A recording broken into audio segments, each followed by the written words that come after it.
心せよ。その青き瞳はいずれ貴様から全てを奪い去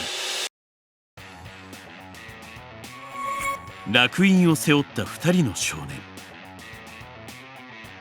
星の命を吸い上げてできるチャクラの実を食らうことを目的として異星から地球にやってきた侵略者大筒木一族。その一人である大筒木桃式をボルトが撃破したことで平穏を取り戻したボルトたちだったが、ボルトの手のひらに刻まれた印から新たな運命が始まる。物語はカラという組織に追われているボルトと同じ印を持つカワキという少年を保護するところから動き出す。2人に刻まれた印はカーマと呼ばれるもので、その正体は自分自身をデータとして複製した大筒木のバックアップファイルであり、放っておくと大筒木に乗っ取られてボルトとカワキは消滅させられる。カラの目的はカーマを使い不完全な状態の大筒木一式を復活させることであり、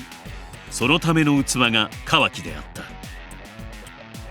事態を重く見た五影はカワキを木の葉の里でナルトの監視下に置き保護することを決定。初めは拒絶感を示すカワキであったが、渦巻家に居候を続けるうちにこれまで受けてこられなかった愛情や友情を知り、少しずつボルトたちに心を開き始める。チャクラとはつなぐ力。ナルトの言う忍者の在り方に感銘を受け、7代目火影を慕い支持することになり、ボルトにも兄弟だと認められる。特にナルトへの思いは命を投げ出してでも守りたいと思うほど強い思いに変わっていった。そんなある日、カワキを取り戻そうとカラのリーダーである大筒木一式が木の葉の里に襲来する。ボルト、ナルト、サスケの3人で応戦するも、大筒木一式の強大な力を前に3人に危機が迫る。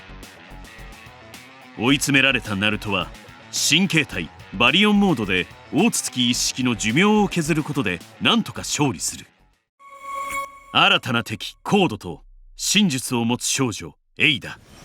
大筒木一式は消滅したが、一式の意志を継いだコードが新たな敵として立ちはだかることに。コードは一式でも扱いきれないため眠らせていたエイダとデイモンを呼び起こし木の葉襲撃を計画。ボルトとカワキの前に現れるが、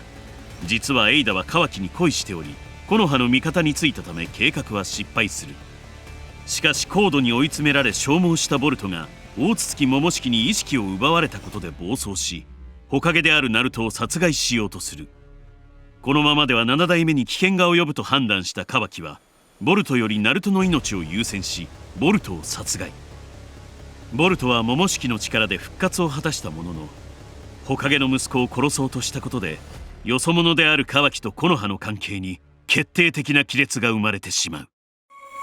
第1部最終局面。カワキは自身が尊敬するナルトとナルトが守ってきた木の葉の里を守るために真の元凶である大筒木の存在を消し去ることを決意。それはこの星に最後に残っている大筒木であるボルトと自分がいなくなることであった。覚悟を決めたカワキはナルトとヒナタを大筒木の脅威にさらさないために封印し、ボルトを殺すため里と敵対。ボルトが火影の息子である限りは木の葉の里の皆が守ろうと邪魔が入ってしまい、大筒木であるボルトを殺すことはできない。自分のようにどこの誰でもないよそ者だったら邪魔なく殺せる。木の葉の里も守れるのに。そんなカワキの切実な願いがそこに駆けつけたエイダの真術全能を通して発動してしまう。全能を発動したことで世界の記憶が改変され、ボルトとカワキの立場が逆転。火影の息子であるボルトが火影殺しのよそ者に、ボルトは里の反逆者として追われる身になる。こうして全てを奪われた孤独なボルトの戦いが幕を開けた。トゥーブルーボルテックス。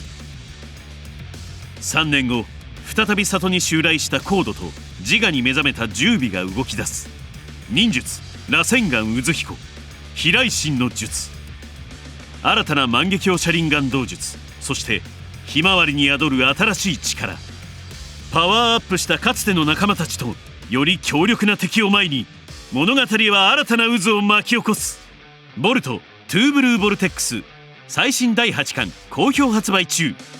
さらにボルト一部が一冊にまとまったボルトナルトネクストジェネレーションズストーリーガイドも発売。